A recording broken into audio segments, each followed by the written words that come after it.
l'applaudissement, s'il vous plaît.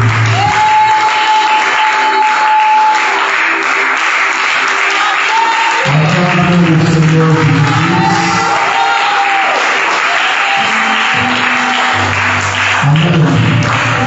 Je veux vous donner une vocation de saluer une ou deux personnes auprès de toi.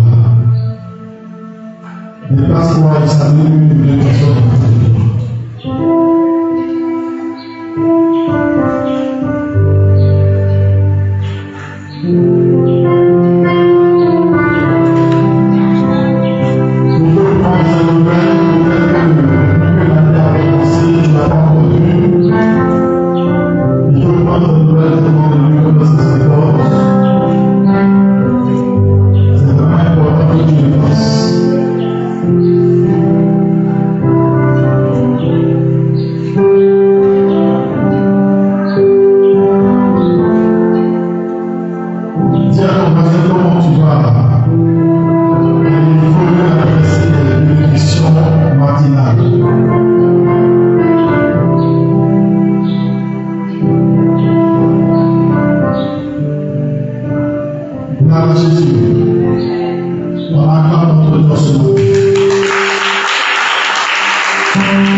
Gloire à Dieu, lève la main simplement et répète avec moi du Seigneur Jésus-Christ.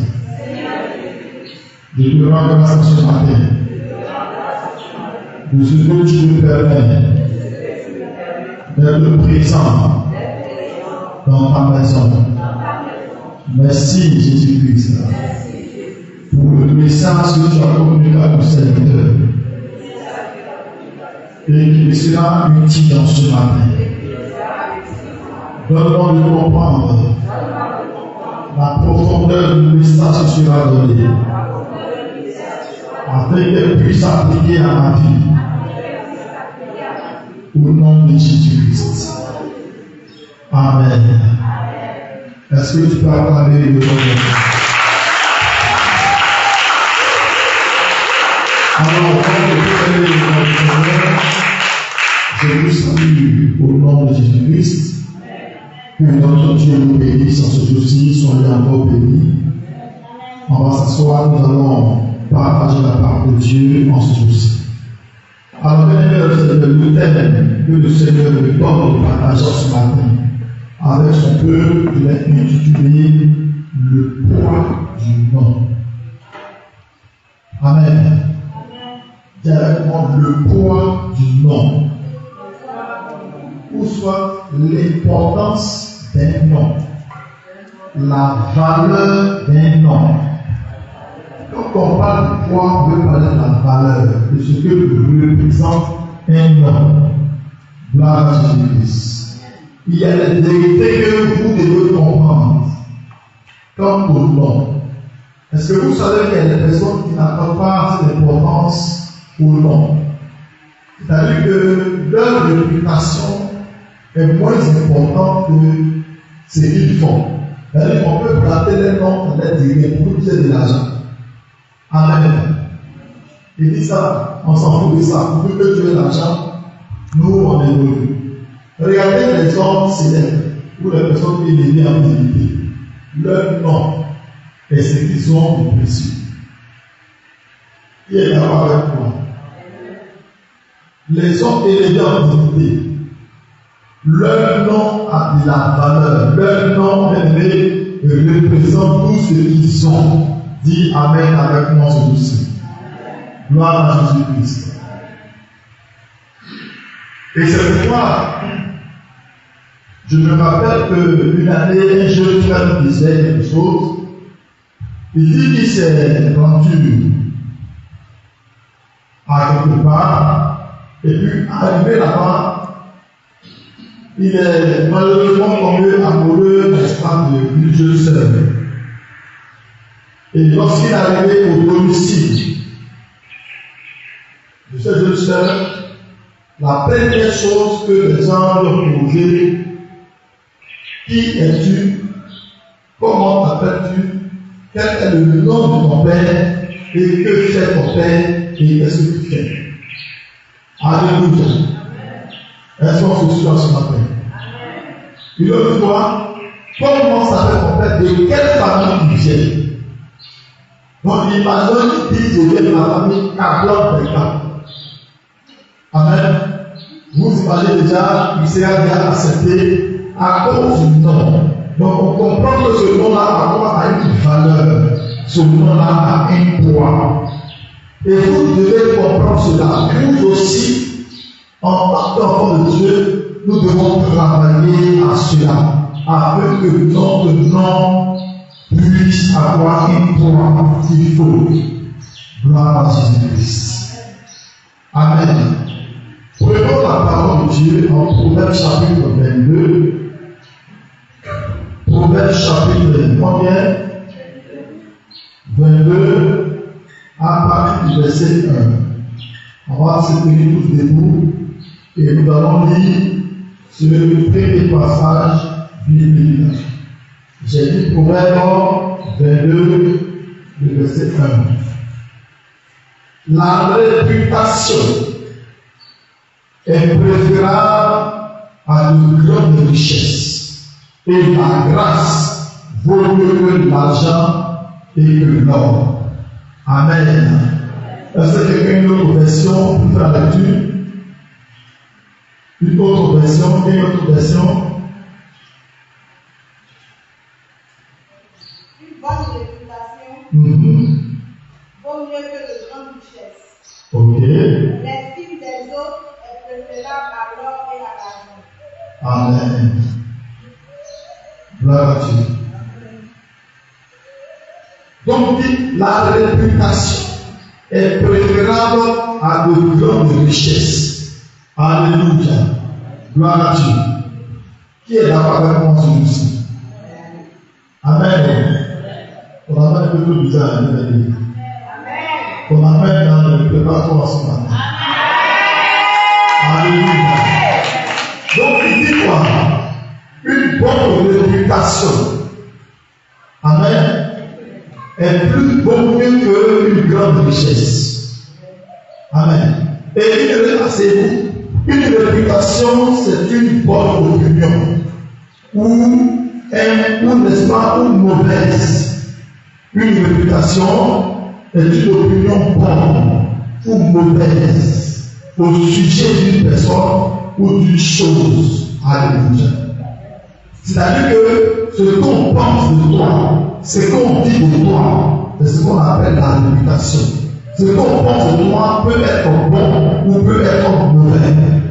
Dis Amen. Une réputation, c'est l'honorabilité, la renommée de la bonne moralité. C'est le fait d'avoir, bien aimé, une bonne pensée, une bonne déclaration, une bonne morale de toi. Le fait que vous voyez là, il est vraiment pur. La seule que vous voyez là, c'est tout simplement consacré. Ça, c'est une réputation. Le frère que vous voyez là, il est gentil. La seule que vous voyez là, elle est beaucoup libérale. Ça, c'est la réputation. On dit, tu peux tout dire, mais lui là, arrêtez de dire n'importe quoi. Parce que lui là, il a une bonne réputation. Amen. Donc, une réputation, c'est la autorité, le renommé, la renommée. Alléluia. Gloire à Christ. On a tous regardé le match hier. L'Égypte, à quoi? À quoi l'Égypte a eu une renommée? On est d'accord? Parce qu'elle a remporté la CAN après de 7 reprises. Le Nigeria a eu une renommée parce qu'elle a joué les finales après de 16 fois. Est-ce qu'on se comprend? Et nous, en tant qu'enfants de Dieu, nous avons et nous devons avoir également une renommée. Et il est important que nous arrivions à comprendre la notion du nom. Dis Amen. Il faut que tu arrives à comprendre le poids du nom que tu portes.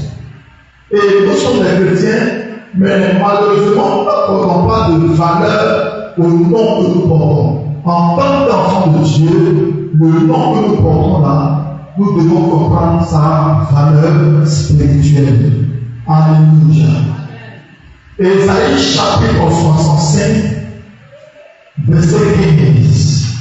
Aujourd'hui, on va beaucoup lire des versets bibliques qui vont vraiment nous aider dans la compréhension de ce thème qui, pour ma part, est très très important au nom de Jésus-Christ. Ésaïe chapitre 1, 65, le verset 15. La Bible dit ceci: vous laisserez votre nom en imprécation à mes élus. Le Seigneur l'Éternel vous fera mourir. Il dit quoi? Vous laisserez quoi? Vous laisserez votre nom en imprécation à mes élus. Dis Amen avec moi. Donc il dit, vous laisserez votre, n'est-ce pas, votre nom en bénédiction à mes élus. Amen. Le Seigneur fera mourir tout. Et une fois que tu t'attaques à ce type de nom, tu te mets déjà en danger. On dit lui là, c'est un enfant de Dieu. Si tu t'attaques à lui, tu as quoi? Tu auras un problème très sérieux. Alléluia. Et la question aujourd'hui, quel est le nom de toi tu laisses à ton enfant? Alléluia.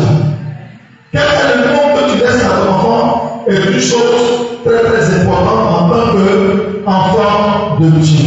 Il dit, vous laisserez votre nom en imprécation à mes élus. Alléluia. Amen. Et dit, le Seigneur l'Éternel vous fera mourir. Et il donnera à ses serviteurs un autre nom. Gloire à Jésus-Christ. Amen. Et il y a des noms. Lorsque vous attaquez à ces noms, ça suffit simplement pour que vous soyez déstabilisés. Dis Amen avec moi. Et c'est pourquoi toi et moi, on nous appelle quoi? Enfant de Dieu. Et en tant qu'enfant de Dieu, il y a déjà une certaine ligne de conduite, un regard assez particulier qui est déjà au-dessus de ta personne à cause du nom que tu portes en tant qu'enfant de Dieu. Alléluia. Et je vais en ce jour-ci faire sortir plusieurs secrets. Amen. Qui est rattaché au nom. Pourquoi le nom a un poids? Pourquoi le nom a une valeur? L'importance du nom. Dis Amen, Amen. En premier point, je vais dire que le nom n'est pas une identité, mais le nom, c'est une adresse spirituelle dans le monde spirituel. Le nom n'est pas une identité. Quand on dit Monsieur Ballet à nom, oui, c'est une identité. Mais le nom n'est pas une identité, mais c'est une adresse spirituelle. Alléluia. Gloire à Jésus-Christ. C'est une adresse dans le monde spirituel. Parce que le nom est un point d'accès. Le nom est un point d'accès. Ce n'est pas juste une étiquette. C'est une porte d'entrée pour les bénédictions ou les malédictions. Alléluia. On dit la malédiction que nous envoyons. Nous envoyons ça à tel nom. Amen. Donc quand le mal s'en va, le mal c'est quoi? Le nom. Donc ton nom devient quoi? Une adresse. Soit d'une bénédiction ou soit d'une malédiction. Est-ce qu'on se comprend? Alléluia. Ce qui permet une personne de retrouver, c'est quoi? Qu'est-ce que retrouve une personne? Une adresse. C'est quoi? Une adresse. C'est pas ton nom qu'on peut retrouver. Donc ton nom n'est pas une seule identité, mais ton nom est une adresse. Une adresse physique, mais une adresse spirituelle dans le monde spirituel. Soit, amen, pour te bénir ou pour te maudire. Ton nom est un point de contact. Ton nom est un accès, un point d'accès. Alléluia. Gloire à Jésus-Christ. C'est pourquoi aucune malédiction ne se promène comme ça. C'est toujours destiné à des types de personnes, à des noms. Gloire à Jésus-Christ. Et les sorciers et les occultistes n'ont pas besoin de ton visage pour te faire du mal. Parce qu'ils viens justement de prier avec mon nom. Il y a des gens qui prennent, qui vont chez les marabouts. Et on dit comment s'appelle la personne. Ton nom se nomme si c'était 40. Dis Amen. Mais tel que ton nom est donné dans le nom spirituel, ton visage sort. Tel que vous voyez la science qui évolue. Et à partir de ton nom, on peut retrouver ton ADN. Ou à partir de ton ADN, on peut retrouver ton nom, comment tu as vécu, la taille que tu avais. C'est de la même manière que je te parle sur le monde spirituel. Dis avec moi le poids du nom. Frère, ton nom est une clé. Et quand il est prononcé dans le monde spirituel, cela active ou attire certaines réalités. Ton nom a cette clé. Le nom de Jésus est quoi? C'est une clé. Il dit, je l'ai dit en argent, mais ce que j'ai, c'est quoi? C'est une nom que j'ai. Et il dit, au nom de Jésus, lève-toi. Parce que le nom de Jésus est une clé qui ouvre la porte pour que les malades sortent et en guéris.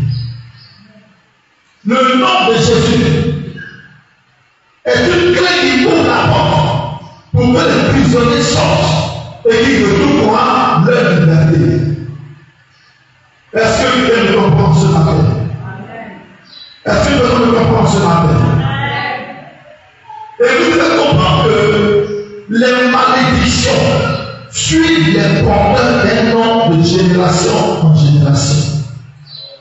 Les malédictions suivent les porteurs d'un nom de génération en génération. Alléluia. Alléluia. Qui me comprend ce jour-ci?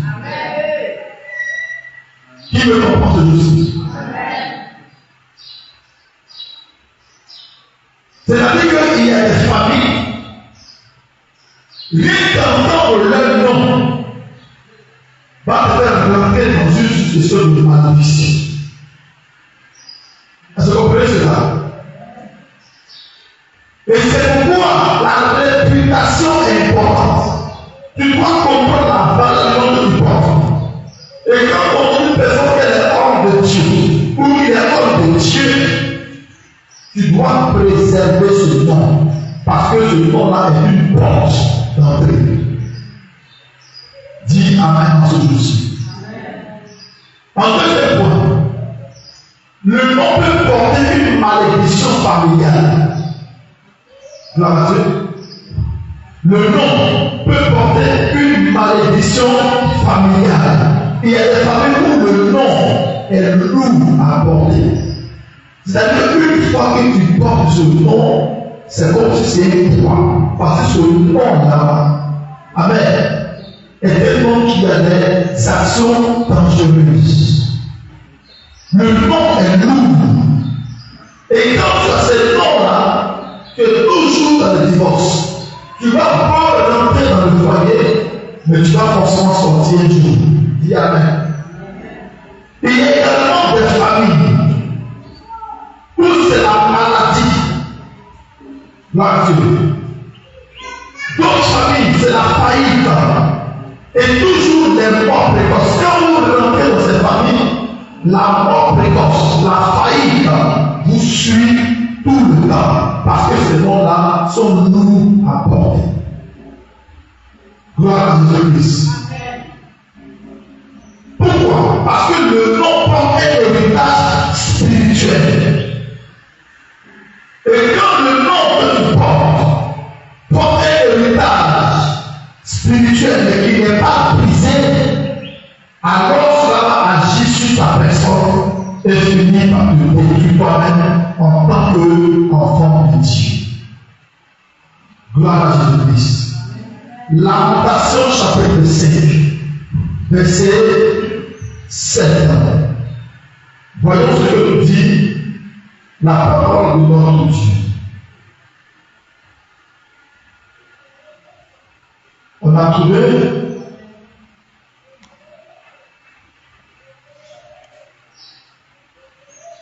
il dit ceci. Et je dis, nos pères ont péché. Ils ne sont plus. Et c'est nous qui portons la peine de leurs iniquités. Vous avez compris? Il dit, nos pères ont péché, mais ils sont morts. Mais cependant, le poids de leur péché, la foi, est porté encore par les enfants. Donc, imaginez une personne dont on dit que le père était le plus grand sorcier du village. Alléluia. Et qui a tué les gens.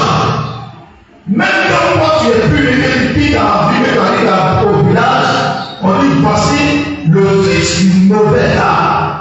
On est d'accord? Le poids de ce nom familial-là te suit. Donc même s'il y avait des opportunités que tu pourras avoir, ce nom-là peut te fermer les portes.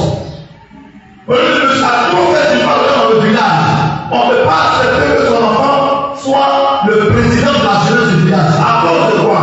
À cause du nom que porte ta famille.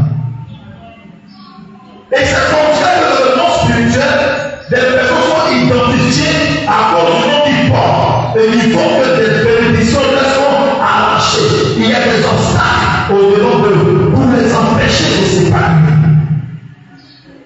Alléluia. Gloire à Jésus-Christ. Il dit ils ne sont plus. Et c'est nous qui portons la tête de leurs iniquités. Frère, le nom que tu portes peut attirer un combat que tu n'as pas commencé. Le nom que tu portes peut te mettre dans un combat que tu n'as même pas commencé. Tu ne connais même pas l'origine, mais c'est toi qui fais cette bataille. Au nom de Jésus, je me libère des chefs, je me libère des chefs. Mais toi, tu n'as jamais tué. Tu n'as jamais violé. Mais tu portes ce poids-là sur toi parce que tu as hérité de ce nom-là. Et on a dit que le nom porte un héritage. C'est pas ce qu'on a dit? Le nom porte un héritage spirituel. Et quand cela n'est pas brisé, vous allez subir les conséquences. Alléluia. Alléluia. Gloire à Dieu. Père le Seigneur, c'est une chose très importante en tant qu'enfant de Dieu, nous devons les comprendre pour évoluer avec le Seigneur. En troisième point, pourquoi Dieu change le nom de cette personne? L'importance du changement des noms. Amen. Et nous constatons que dans la Bible, la première personne a changé le nom de quelqu'un, c'est lui. C'est lui. Dans l'histoire de l'humanité, la première personne a changé le nom de quelqu'un. Lui-même a donné le nom à quelqu'un. Et lui, il a changé le nom. Abraham. Abraham s'appelait Abraham. Il s'appelle comment? Abraham. Gloire à Dieu. Et Dieu le rencontre. Ils vont commencer à faire chemin. Mais ce monsieur avait 1000 et une difficultés dans sa vie. Les choses allaient de travers. Gloire à Jésus-Christ. Alors qu'est-ce que Dieu va faire? Dieu va dire plus tard, on ne t'appellera plus Abraham, mais on va t'appeler Abraham, le père d'une multitude de nations. Alléluia. Aussi longtemps qu'il portait le nom d'Abraham, il était un nom de grandes promesses. Et ces promesses ne se réalisaient jamais.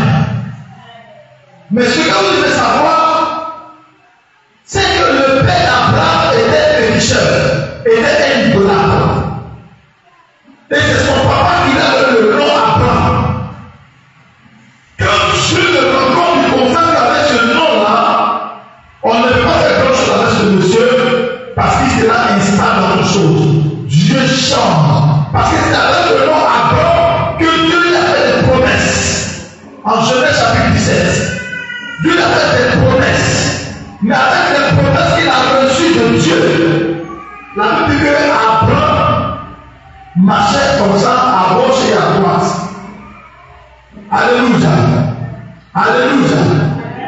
Donc en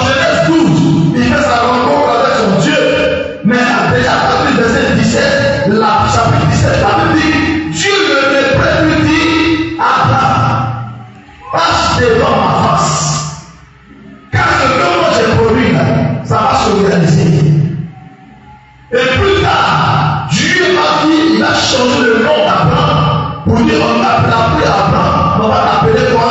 Abraham. Mais Dieu ne s'arrête pas là. Sa femme qui s'appelait Sarai, il va faire quoi? Il va aussi changer le nom de la femme de Dieu pour l'appeler Sarah, qui veut dire princesse. Qui veut comprendre ce dossier? Parce qu'il y a des noms qui portent des noms destinés. Il y a des noms qui brisent des situations. Alléluia. Alléluia. Est-ce qu'on amène là? Ça ne me connaît pas trop. Et qu'on amène un peu trop bizarre, frère et sœur. Alléluia. Alléluia. Gloire à Jésus-Christ. Amen. Dieu a changé le nom de qui? De sa femme. Il s'appelait au début Sarai, mais plus tard, il va être appelé du nom de Sarah. Alléluia. Alléluia. Gloire à Dieu. Amen. Amen. Le passage est vraiment long. Si on veut le lire, ça peut prendre tout le temps. Dis Amen. Alléluia. En Genèse 17. Je veux bien qu'on lise ce passage, mais ça risquerait certainement de nous passer le temps, mais ce n'est pas bien grave. Prenons Genèse chapitre 17, verset 1 à 8. Genèse 17, verset 1 à 8. Et on va lire ça s'il vous plaît. Genèse. Combien? 17, 1 à 8. Verset 1 à 8. Lorsque Abraham, vous êtes le fils, non? Lorsque Abraham fut âgé de 99 ans, l'Éternel apparut à Abraham et lui dit: je suis le Dieu Tout-Puissant, marche devant ma face et sois intègre, irréprochable, sincère, complet. C'est-à-dire qu'il fait quoi? Dieu fait des reproches. D'accord? Amen. Il dit: j'établirai mon alliance. Donc ma promesse solennelle entre moi et toi, et je me multiplierai à l'infini. Abraham tomba sur sa face et Dieu lui parla en disant: voici mon alliance, promesse solennelle, que je fais avec toi. Tu deviendras père d'une multitude de nations. On ne l'appellera plus Abraham, qui signifie quoi? Père élevé et exalté. Mais ton nom sera Abraham, père d'une multitude. Est-ce que vous voyez? Voilà la signification d'Abraham. La signification d'Abraham veut dire quoi? Père élevé et exalté. Donc il est juste au stade des éloges. Oh, tu es bon papa, tu es une bonne fille, tu es un bon fils, tu es bon, tu es vraiment exalté. Mais malgré cela, il n'avait pas encore fait quoi? Oui, la joie qu'il fallait. On ne t'appellera plus Abraham, mais on t'appellera Abraham, qui signifie père d'une multitude. Alléluia. Et désormais, tu passes hors de qui de la promesse à l'état de quoi? De la réalisation de ces promesses. Dis Amen. Amen. Il dit: car je te donne père d'une multitude de nations. Je te donnerai fécond à l'infini. Je ferai de toi des nations, et des rois sortiront de toi. J'établirai mon alliance entre moi et toi, et tes descendants après toi, selon leur génération. Ce sera une alliance perpétuelle, en vertu de laquelle je serai ton Dieu et celui de ta postérité après toi. Je te donnerai et à tes descendants après toi le pays que tu habites comme étranger, allant d'un endroit à l'autre, tout le pays de Canaan en possession perpétuelle, et je serai leur Dieu. Alléluia.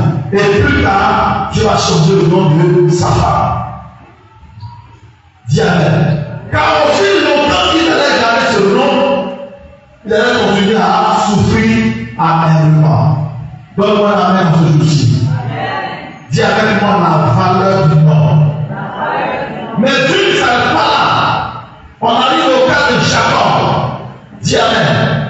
Dieu a changé aussi quoi? Le nom de Jacob en Israël. Dès l'instant où il fait ce nom de Jacob en Israël, il Araméen, c'est à cause de Jacob. C'est le nom de Jacob qui a été changé et est devenu Israël. Alléluia. Gloire à Jésus-Christ.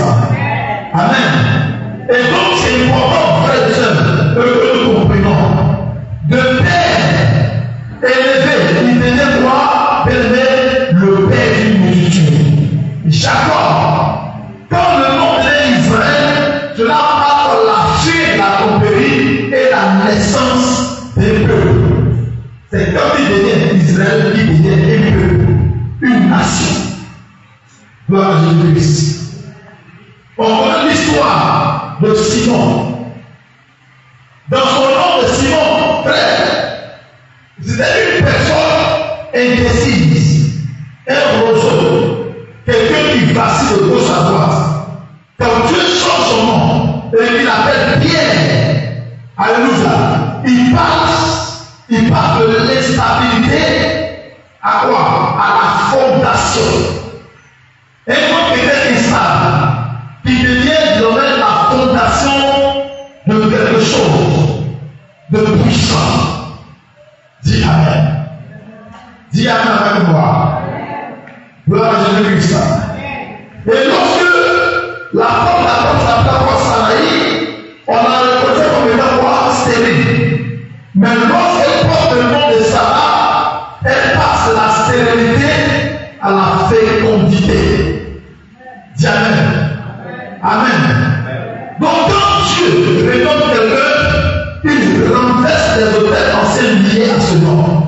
Et je prie en ce matin que les autels anciens qui sont liés au nom que tu portais, spirituellement parlant dans le nom de ténèbres, que cela soit renversé au nom de Jésus-Christ. Tu n'as pas pu dire Amen à ce dossier. Je dis quand Dieu récolte quelqu'un, il renverse les autels anciens liés à ce nom. Et toi, donc, désormais, tu es un nouveau autel, alors tu as un nouveau nom sur le nom de Jésus. C'est pour t'appeler enfant de Dieu, frère en Christ. Des personnes qui s'identifient à Jésus-Christ. Tu ne peux pas vivre une nouvelle saison avec un nom. Alléluia. Qui porte tout le monde, qui parle contre toi dans le monde spirituel. Tu ne peux pas connaître de grands espoirs avec un nom qui parle contre toi dans le monde spirituel. Tu es un nom, tu as envie de voyager, mais le nom que tu parles dit dans ce cas, on a une limite. Donc chaque fois qu'on dit, elle est en lutte, ça veut dire limite. Donc tu ne peux pas aller au-delà des choses que tu veux. Pendant que tu portes un nom qui crie et qui parle contre toi à longueur de journée. Est-ce que vous savez au moins combien de fois quelqu'un appelle votre nom par jour? Allez-y, tu veux lire. Combien de fois quelqu'un dit ton nom par jour? Alors allez-y. Vous avez imaginons que allez-y signifie pauvreté. Donc imagine combien de fois on dit ton nom par jour. Et chaque nom, chaque interpellation est une déclaration de faits. Dis Amen. Dis Amen avec moi. Une personne a raconté son songe, il a raconté cela. Il dit que lorsqu'il est parti, il avait vu un mot qui était béni. Et quand il est parti avec une autre, quand il met son pied dans le prénom comme Christian, et puis ça reste, il retourne, il va aller. Et puis quand il est parti encore, le même, on appelle son égresseur qui s'est réveillé. Ça c'est quoi? L'esprit de limitation. Et qui va t'empêcher d'aller quelque part. Et ton nom est reconnu dans le monde spirituel. Que Dieu renverse les autels anciens liés à ces noms que vous portez dans vos différentes maisons et familles au nom de Jésus-Christ. Rien ne doit t'arrêter et rien ne t'arrêtera au nom de Christ Jésus. Si Saraï a pu devenir Sarah, parce qu'elle n'a accepté la fécondité, que tu sois aussi fécond au nom de Jésus-Christ. Si Jacob est passé, oui, de la tromperie à l'espace et un peuple d'élévation, qu'il en soit ainsi pour toi. Si Abraham est passé des promesses à la réalisation, à la matérialisation, qu'il en soit ainsi pour toi au nom de Jésus-Christ. Alléluia. Donne un amen. Quatrième point. Le nom est un programme. Dis Amen avec moi.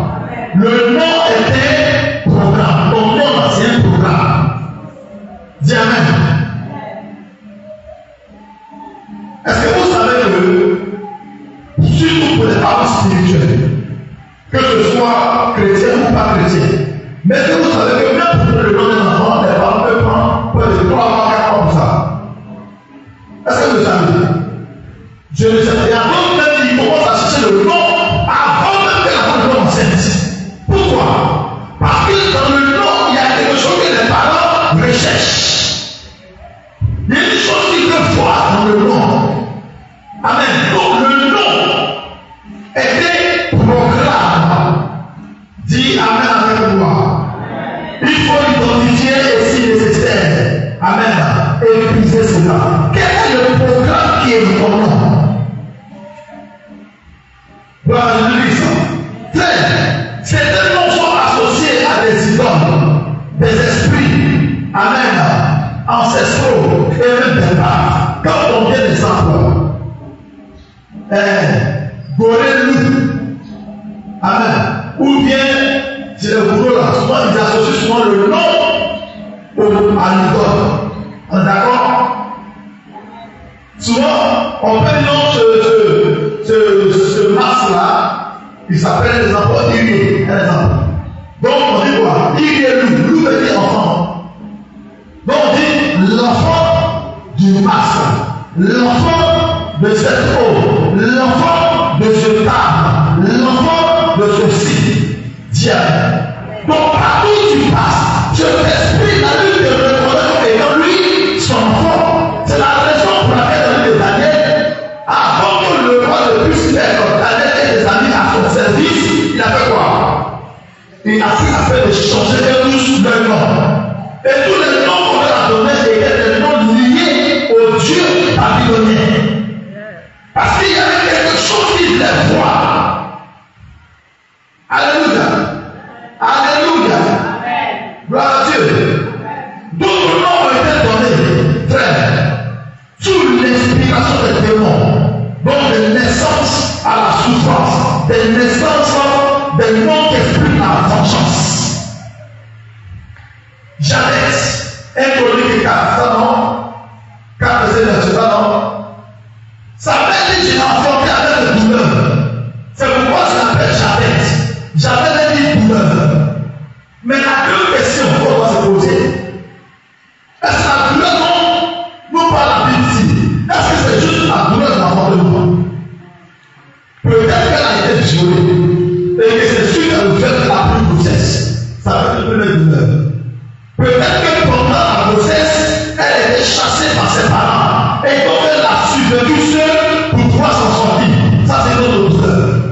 Peut-être que étant en grossesse, l'homme, son mari l'a maltraité. C'est aussi notre douleur. Peut-être que dans sa grossesse, il y a eu beaucoup de choses. Et donc on regarde tout ce qu'elle a vécu, elle dit qu'elle Jadès. Et l'enfant est né. Mais jusqu'à ce qu'il grandisse, la Bible dit qu'il avait une vie difficile, une vie extrêmement difficile. Jusqu'à ce qu'il rencontre Dieu et qu'il dit Seigneur, si seulement tu peux arrêter ma douleur, tu peux m'aider. Moi, je te serai fidèle. Je serai pour toi un grand Seigneur. Et la Bible dit, au vu de la sincérité de cette prière, Dieu a fait quoi? Il a renversé l'ancien autel lié à son nom. Dis Amen, on se joue avec toi. Est-ce que vous savez pourquoi Jésus-Christ a été attaqué depuis sa naissance? Jusqu'à aujourd'hui, ses enfants sont attaqués. Parce que le nom de Jésus signifie quoi? Sauveur. Et Emmanuel signifie quoi? Dieu est avec nous. Donc lorsque l'ange dit, l'enfant qui va naître l'appellera, on l'appellera Emmanuel. Dis avec moi. Il va perdre le troupeau d'Israël. Il fera ceci ou cela. Le diable comprend que celui qui va porter le nom d'Emmanuel est dangereux parce que ce nom-là est lié à un programme de libération.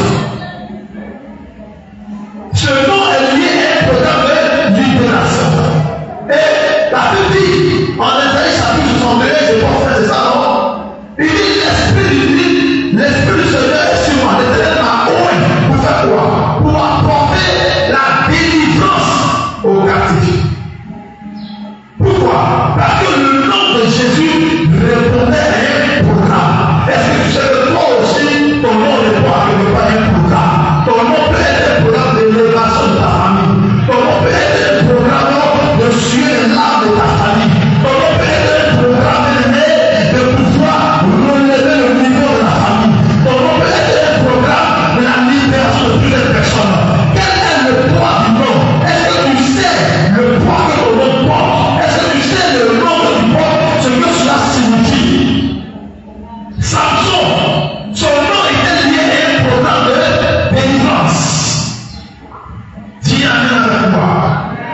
Le diable dans son projet commence à marcher pour te déstabiliser.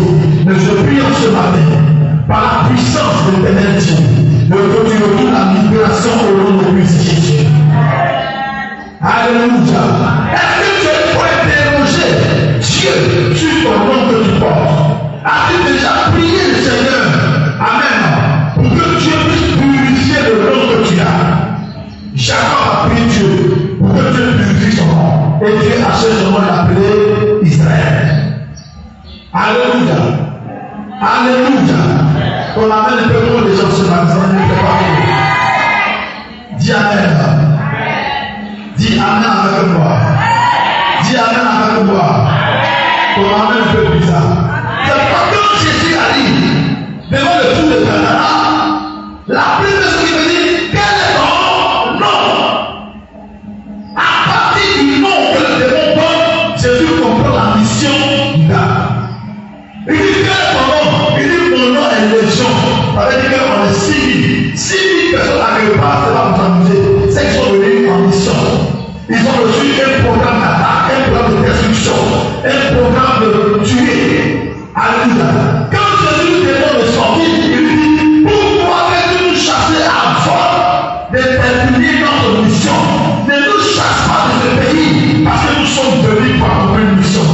Tout le monde qui a été libéré pour accomplir une mission est neutralisé au nom de Jésus-Christ.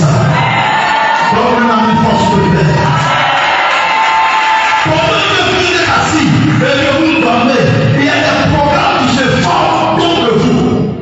À partir de votre nom seulement. Dans le clavier satanique, au 3e niveau, c'est là-bas qu'on utilise les noms des gens qu'on va détruire. Dis amen. Si on va tout à l'heure, Basile, dans le clavier satanique, dans le 3e niveau du clavier satanique, quand on a Basile, ça sort. Son âge, il est bien en droit. Qualité de vie spirituelle, on dit chèvre. Est-ce que vous comprenez? Niveau de travail, on dit prospère, ok. Comme qualité de vie spirituelle, on va frapper par la part. Est-ce que vous comprenez? Alléluia. Amen. Parce que le diable a 27 champs pour détruire.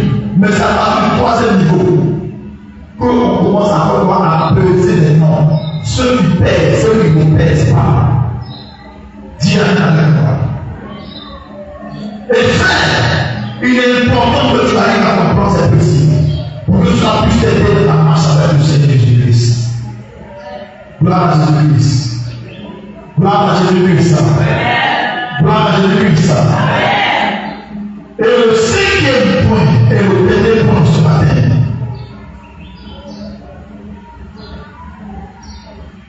Alléluia.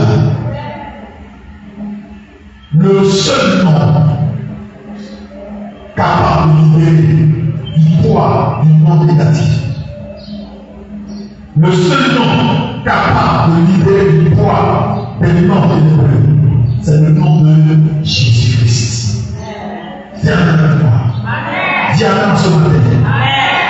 Philippiens chapitre 2, 9 à 10. Voilà ce que nous dit la parole de Dieu. J'ai dit Philippiens combien?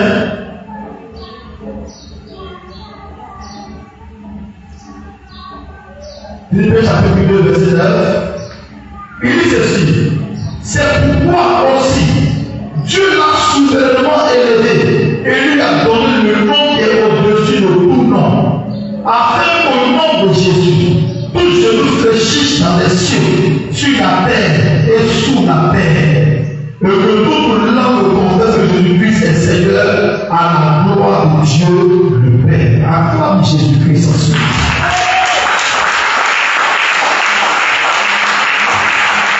Amen. C'est en cela qu'il est important de faire la prière de libération par le nom de Jésus. Le nom de Jésus-Christ est un bon bébé de guérison, est un bon de santé, un bon de commande. Alléluia. Le nom de Jésus-Christ est un nom de libération.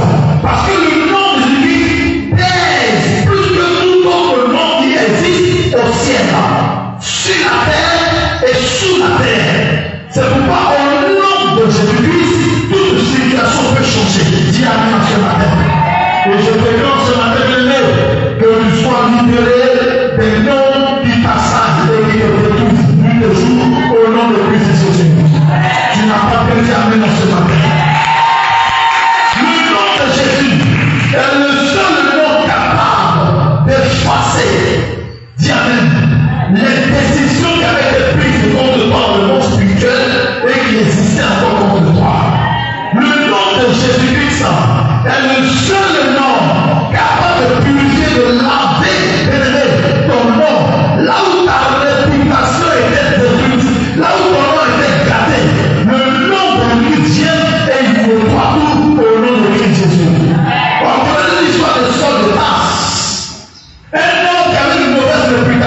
La Bible lui a donné un nom nouveau.